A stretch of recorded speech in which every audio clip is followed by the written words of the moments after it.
जय हिमालय, जय भारत। संसार भर में हिमालय लोग यूट्यूब चैनल देख रहे आप सभी का स्वागत है और मैं हूं भारत की राजधानी नई दिल्ली से डॉक्टर हरीशचंद्र लखेड़ा। आज आपको हिमालय के एक ऐसे वृक्ष की मैं जानकारी दूंगा जिससे मुझे लगता है कि सभी ने देखा ही होगा। जिसके जंगलों में आप जाते हैं तो वहाँ की ताज़ी ठंडी हवा, उसकी सुंदरता देखकर आप मंत्रमुग्ध हो जाते होंगे। जी हाँ, वह पेड़ है चीड़ का पेड़।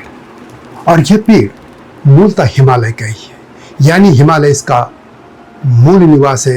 ये हिमालय का मूल निवासी है, क्योंकि कुछ लोग ये फैलाते रहे हैं कि अंग्रेज इसको लाए थे।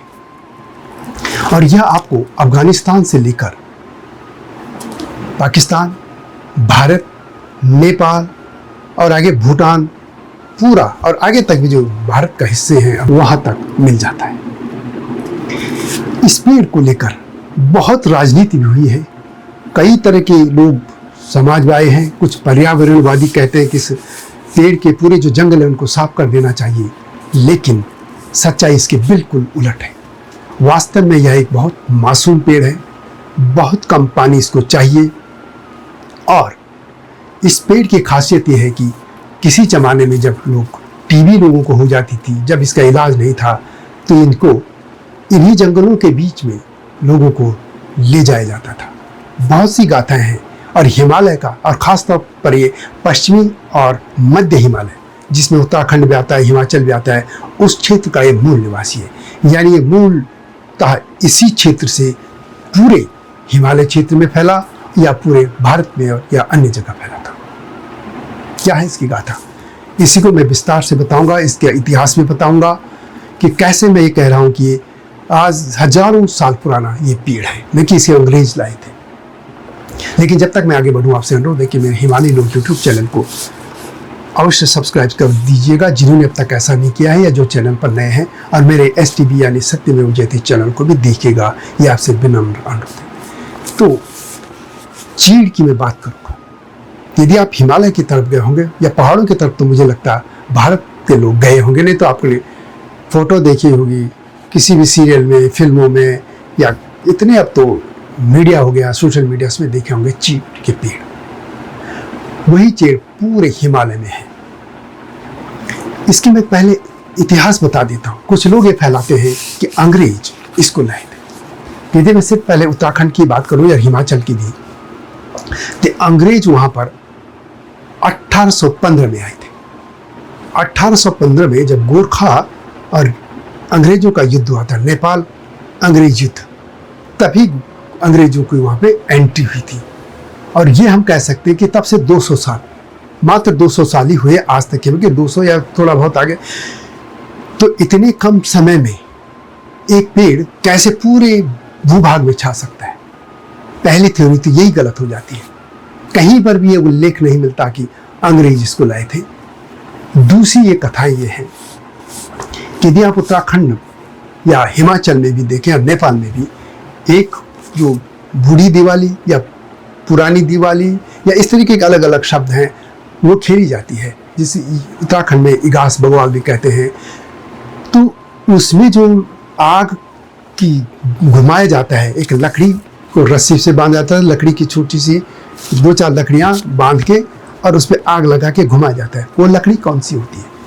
वो लकड़ी होती है चीड़ के भीतरी भाग की। उस पे आग इतनी तेजी से वो पकड़ता है कि एक बार लग जाए तो बुझाना मुश्किल होता है।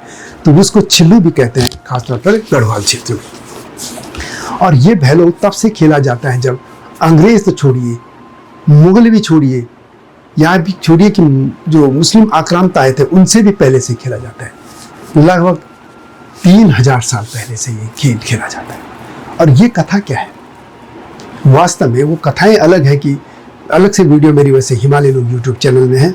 लेकिन मुख्य तौर पर खसों का नागों के साथ और किरातों के साथ जब युद्ध हुआ था, उसमें खस जीत गए थे। तो उस युद्ध की जीत में जो उत्सव मनाया गया था, वही ये बैलों के तौर पर खेला गया था। और तब से चीड़ का ही पेड़ जो है, उसकी ही लकड़ी का इस्तेमाल किया जाता था।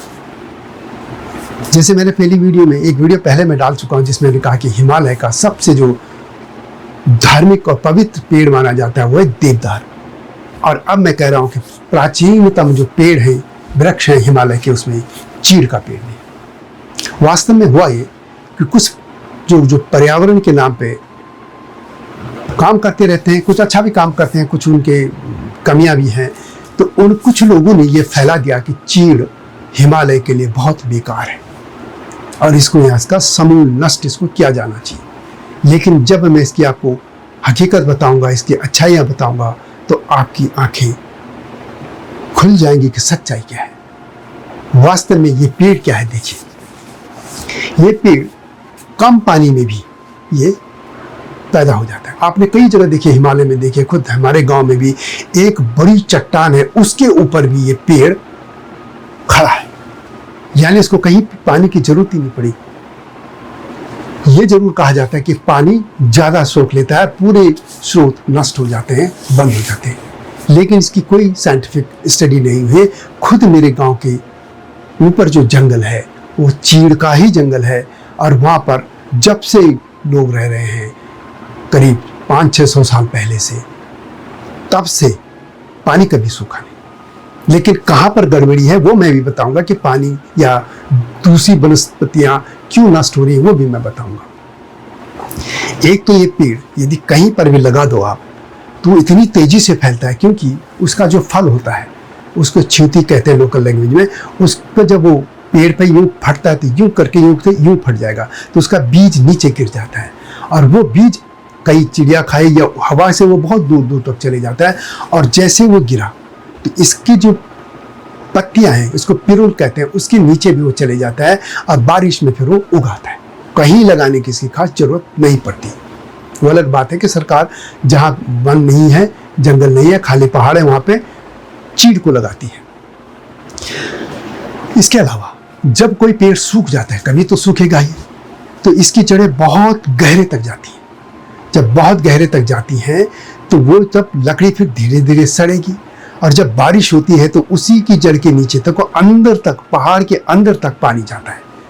यानी एक जो जैसे शहरों में अब घरों के पास सरकारें कह रही हैं कि ऐसे उसमें खुदाई करके ट्यूबवेल जैसे खोलते हैं, वैसे करके जो बारिश का पानी उसको घरों के नीचे टैंक या अंदर तक डालो, ताकि वो रिचार्ज हो जाए ग्राउंड वाटर लेवल। दिल्ली जैसे और शहरों में कह रहे हैं। पहाड़ों में क्या है कि उसी तरह का नेचुरल जो एक आपको वेल या एक कुआं, छोटा कुआं ये कहेंगे, खोद के कौन जा रहा है, वो चीड़ के पेड़ की जड़ें दे रही है। इसके अलावा उसका जो लीसा निकलता है, से जब एक लिक्विड निकलता है पेड़ से, वो तारपीन का तेल और औषधीय बहुत इसका काम आता है। इसको औषधीय पेड़ भी कहा जाता है। इसके अलावा जब मैंने कहा टीबी होती थी, तो टीबी में सैनिटोरियम बनाए जाते थे। वो ये होता था कि टीबी हो गई तो क्योंकि इस पेड़ के आसपास बहुत ही अच्छी हवा होती है, वहाँ पे कार्बन को ये सोख लेता है, और इसलिए अधिकतर जो थे पहाड़ों में जो टीबी गए थे, अंग्रेजों ने इसी तरह के जो टीबी के मरीज वहाँ ले गए थे, वो पूरे पहाड़ में भी फैल गया था। इसी हो गया। इसके अलावा इसकी लकड़ी इसकी इमारती लकड़ी, पहाड़ में मकान जो बनते हैं या उनकी जो लकड़ी चाहिए, फर्नीचर चाहिए। इसके अलावा रेलवे के लिए भी जो स्लीपर होते थे या उनके जो रेलवे की लाइन बनती थी, उनके लकड़ी बहुत होता था। अंग्रेजों ने सिर्फ ये किया कि जब अंग्रेज पहाड़ में गए तो उन्होंने इस पेड़ का व्यवस्थित तरीके से जंगलों को फिर फैलाया और उसको फिर लकड़ी को बेचा। ये अंग्रेजों ने इतना भर किया। बाकी जो नई प्रजातियां आई, लेकिन वो भी भूवैज्ञानिक या वनस्पति विज्ञान से जुड़ी लोग लाए। अंग्रेज इस तरीके से कि व्यवस्थित तरीके या अंग्रेज ही लाई, ऐसा नहीं है। अंग्रेजों ने भी लगाई होंगी नई तरह की, कोई आपने यहाँ से लाके, ये अलग बात है, लेकिन ये पेड़ प्राचीन काल से हिमालय का ही है। अब हुआ क्या कि लोगों का एक कुछ ग्रुप है या जो एक एनजीओ है या कुछ पर्यावरण के नाम पे पर्यावरणवादी बन जाते हैं, वो कहते हैं इस पेड़ को नष्ट करो। वास्तव में होता क्या है कि जब कहीं पेड़ ये जंगल फैल जाता है, बन जाता है, उसका जब पिरुल नीचे निकलता है तो पिरुल के नीचे दूसरी आसपास की वनस्पतियां वो नष्ट हो जाती हैं, दूसरे को मौका मिलता ही नहीं है। इसके अलावा ये भी होता है कि गर्मियों में बहुत तेजी से इस पर आग लगती है, जंगल में पूरी आग होती है और बहुत ज़्यादा नुकसान उससे भी होता है। होना ये चीज था कि पिरोल से कुछ सरकारें दावा करती हैं कि इससे कोयला बनाया जा सकता है, बहुत कुछ उनसे जो बनाया जा सकता है, ये बहुत सी चीजें सरकारें दावा करती हैं। तो सरकार इसको रोजगार पर भी जोड़ सकती थी। जहाँ पे पिरोल होता है, ठीक है, बड़े जंगलों के बीच में नहीं हो सकता, लेकिन जहाँ नई वनस्पतियों के अंदर ये जंगल घुस रहा है या जहाँ ये पेड़ घुस रहे हैं, वहाँ पर उसको हटाया जा सकता है या इन पेड़ों को वहाँ से हटा दिया जा सकता है। जैसे पेड़ है उसको उगने ही मत दो फिर, ताकि बांझ के बुरांस के वो जंगल बचे रहे। लेकिन जहाँ ऑलरेडी है उनको नष्ट करने की जरूरत नहीं है, न सोचा जाना चाहिए। वास्तव में आप देखेंगे कि जो पर्यावरणवादी बनते हैं वो कोई वनस्पति विज्ञान के ज्ञाता नहीं होते हैं, वो सिर्फ एक आंदोलनकारी होते हैं। और आंदोलनकारी होते हैं तो अपने हिसाब से या अपनी राजनीति के हिसाब से या जो भी उनकी सोच होती है उस तरीके से वो किसी भी पेड़ के प्रति अपनी एक धारणा बना देते हैं। और इसी तरीके से इस मासूम पेड़ के प्रति बहुत से लोगों ने गलत धारणा बना दी, अपना दुश्मन बना दिया, जबकि ये हिमालय का ये सबसे प्रिय पेड़ है। होना ये चाहिए था। खुद मैंने जब हम बचपन में देखा था कि तब हमारे ही कुछ गांव के जो जंगल थे चीड़ के, वहाँ पे टेंडर पड़ते थे और उनको काट के और फिर उनको लकड़ी को बेचा जाता था। फिर कुछ साल में वो जंगल फिर पनप जाता था। हुआ ये कि जब से ये पर्यावरणवादियों की वजह से, ये एनजीओवादियों की तरह की वजह से आंदोलन हुए और उसके बाद सख्त वन कानून आ गया, यानी आप कोई भी पेड़ काट नहीं पाएंगे, चाहे आपके खेत पर भी कोई पेड़ है। उससे क्या हुआ कि ये पेड़ या ये जंगल बेतरतीबी से बढ़ते चले गए। एक उसको नियंत्रित करने की जो मैकेनिज्म होना चाहिए था वो नष्ट हो गया। बूढ़े पेड़ हैं, उनको काटा जाना चाहिए था, उस पर पूरी फोर्स लगा के भाई जहाँ पिरोल हो रहा है उसका उत्पादन किया जाना चाहिए था। या जिस किसी दूसरे जंगल में ये पेड़ वहाँ जा रहे हैं उनको हटाया जाना चाहिए था। इस तरीके का काम ही नहीं हुआ और उससे क्या हुआ कि नुकसान तो होगा ही। यदि आप किसी भी चीज़ को, एक चीज़ को बेतरतीबी से बढ़ा दोगे, बढ़ने दोगे, तो उसका नुकसान तो होगा ही।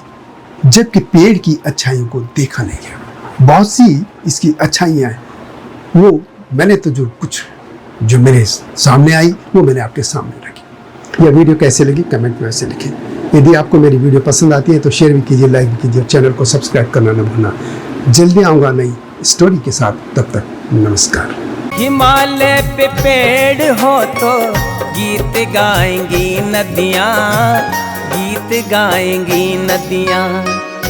पेड़ों पे चिड़िया है तो गीत गाएंगी नदियाँ, पेड़ों पे चिड़िया है तो गीत गाएंगी नदियाँ। माँ की लोरी जैसे होते हैं नदियों के गीत।